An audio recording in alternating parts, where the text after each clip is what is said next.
Hey everyone, I'm Jaden, and I've been wanting to do long-term videos for some time now, and I thought YouTube would just be the best way to do it. So today's message is just going to be about sin in general, how to deal aggressively with it. Now my first topic is, what is sin? Sin is something that is natural in our life. It's something that is inevitable in our life. Sin is going to come in our life. It's inevitable. Like, we're going to sin. We're going to make mistakes. We were born into sin. We're born into a fallen world. We live in a Genesis 3 world. But it's our job. It's our job to make sure we don't live in that sin. It's our job to make sure we choose Jesus over sin. And it's our job to make sure that sin doesn't cause damage in our life. Because sin does cause damage. And that's my second point. Is that sin causes damage. It causes damage in families. In households. It causes damage in friendships or relationships. It causes damage in anything. Anything you can think of, sin can cause damage to that. It even causes damage in heaven. Even Lucifer caused 1/3 of the angels to be cast down into hell. Because sin entered his heart. Pride entered Lucifer's heart. Because he wanted to be better than God. This was in heaven, by the way. So sin causes damage everywhere. Sin even causes damage to your heart. So God knows the deep damage that sin does to the lives and the hearts of human beings. Now my third and main point for this message is to deal aggressively with sin. Don't play with it. Don't make excuses for it. Don't keep it in the closet. You deal aggressively with it. You recognize it in your life. And in Matthew chapter 18 verse 8, Jesus says, if your hand or your foot causes you to sin, cut it off and throw it away. It is better for you to enter life maimed or lame than to have 2 hands or 2 feet and to be thrown into the eternal fire. The eternal fire. Jesus is saying that it's better for you to have discipline on this earth. It's better for you to stop making excuses on this earth. And to deal aggressively and to cut off sin. Than to be thrown into the everlasting eternal fire. Guys, hell is eternal. You could be in hell for 10 trillion years. And still not be 1 second done. You can be in hell for 10 billion years, 20 billion years. And it'll be like you just started. Hell is forever. You don't want to go to hell forever because you lack discipline on this earth. Because you lack reverence to God on this earth. You have to deal aggressively with sin. And it's okay to make mistakes. It's okay to fall away sometimes. But if you're living in it, you're going to end up back in Matthew chapter 7. Where people on the day of judgment will go up to the Lord and say, Lord, Lord, did we not prophesy in your name? Did we not cast out demons in your name? Did we not do many wonders in your name? And Jesus will say, depart from me. I never knew you, you worker of iniquity.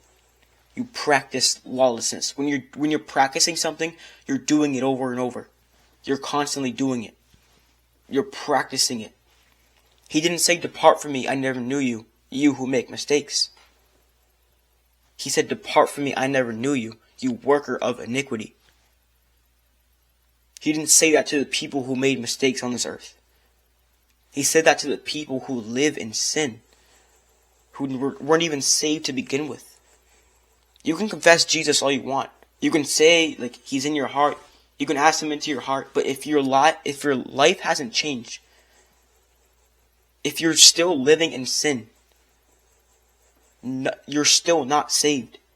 There's no such thing as once saved, always saved. Your life has to change. You have to love him more. You can confess him all you want. But are you truly living it? And you can say no to the temptation.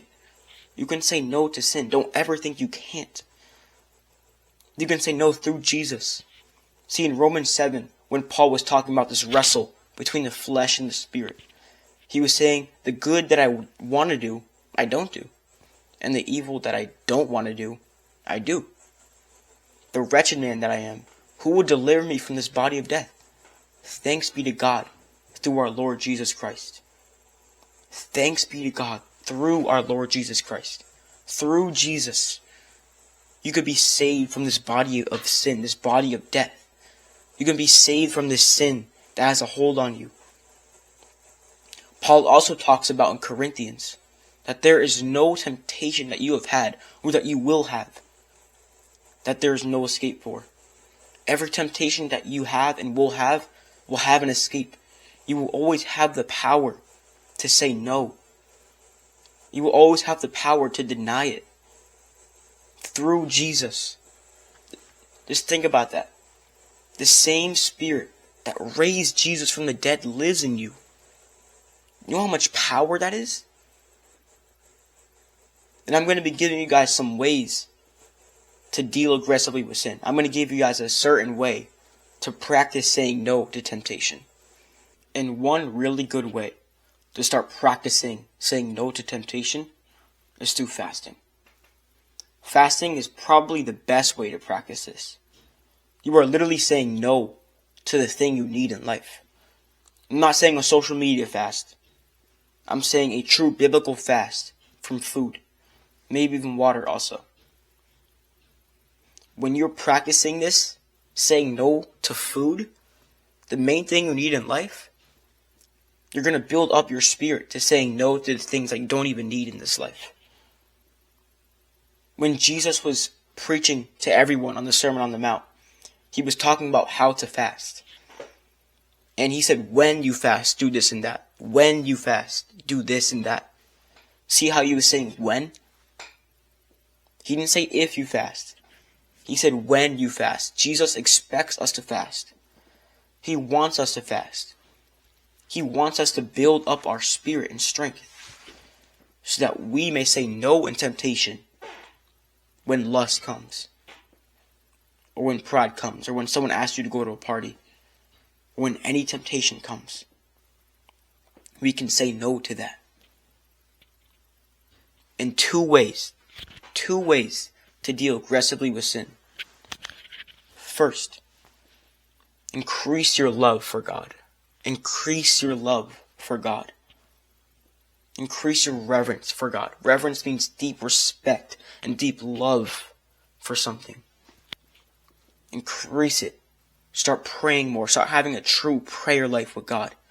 Start worshiping Him more. Start reading His Word more. The more you do these things, the more you start loving Christ, the less you're going to want to sin against Him. And the second way to deal aggressively with sin is to increase your hatred for sin.